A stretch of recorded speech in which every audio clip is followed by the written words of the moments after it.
মনে হচ্ছে এটাই জীবনের প্রথম ভোট আর এটাই জীবনের শেষ ভোট, আর কখনোই ভোট দিব না।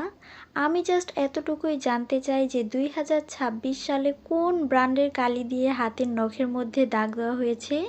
মানে একটা মাস হয়ে গেল এখনও পর্যন্ত হাতের নখ থেকে দাগ যাচ্ছেই না। হ্যাক্সোসল রিমুভার এমন কোনো কিছু বাদ নেই যেটা ট্রাই না করেছি এই কালিটা ওঠানোর জন্য, কিন্তু কোনো কিছুতেই কিছু হয়নি।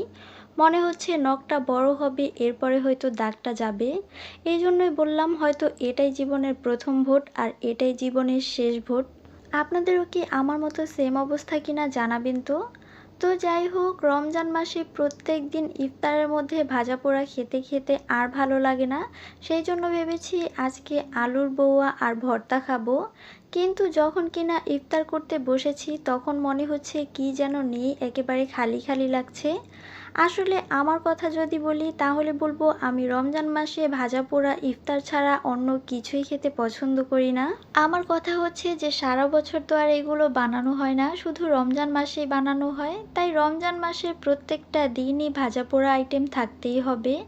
কিন্তু দিনের বেলা যখন আবার রোজা রাখি, মানে রোজা থাকি, তখন মনে হয় আজকে ইফতার বানাবো না, আজকে এইটা খাবো ওইটা খাবো, কিন্তু ইফতারের সময় যদি আবার ভাজা পোড়া না পাই তখন আর কিছুই ভালো লাগে না। তবে আজকে মন শক্ত করে ইফতারের আগে আলুর বৌয়াই বানাবো ভেবেছি, তো বানিয়েই ফেললাম। মা হচ্ছে বাইরে কাজ করছিল, এই জন্য ভাবলাম আমি আজকে রান্নাটা বসিয়ে দিই।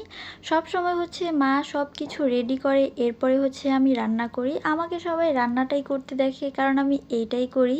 মা হচ্ছে সব কিছু কেটে রেডি করে এরপরে সামনে দেয়, আর আমি হচ্ছে বসে বসে রান্না করি, এটাই আমার কাজ।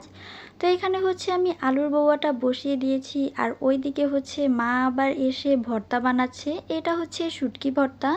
বৌয়া বানাবো আর শুটকি ভর্তা থাকবে না, এটা তো হতেই পারে না। আমাদের বাসায় এক একজনের পছন্দ এক এক রকম। যেমন আমার শুটকি ভর্তা পছন্দ, আমার চাইতেও বেশি পছন্দ ছোট আপুর, মানে একেবারে ঝাল করে এরপরে শুটকি ভর্তা খেতে বেশি পছন্দ করে। আবার প্রথমা হচ্ছে বেগুন ভর্তা খেতে পছন্দ করে। বেগুন ভর্তা আমারও পছন্দ। এইরকম বেশি করে পেঁয়াজ দিয়ে সরিষার তেল দিয়ে মাখালে আমার অনেক ভালো লাগে খেতে। তো এখানে হচ্ছে মা বেগুন ভর্তা বানিয়ে নিচ্ছে, আর সব সময় মাই ভর্তা বানায়, আমার জীবনে আমি কখনো ভর্তাই বানাইনি। তো যাই হোক, এমনিতেও মায়েদের হাতের খাবার অনেক মজা হয়, এটা তো সবাই জানে। তো আমার মনে হলো যে আজকে যেহেতু ভাজা পোড়া করিনি, তবুও বেগুনি বানাই, কারণ বেগুনি আমার এমনিও পছন্দ আর বৌয়া দিয়ে খেতেও ভালোই লাগবে।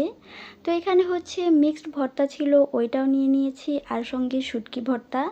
এইদিকে আমার বৌয়াও শেষ, আর আজানের সময়ও হয়ে যাচ্ছে, মানে ইফতারের সময়ও প্রায় চলে এসেছে। এই জন্য আমি সুন্দরভাবে বৌয়াগুলো বেড়ে নিচ্ছিলাম।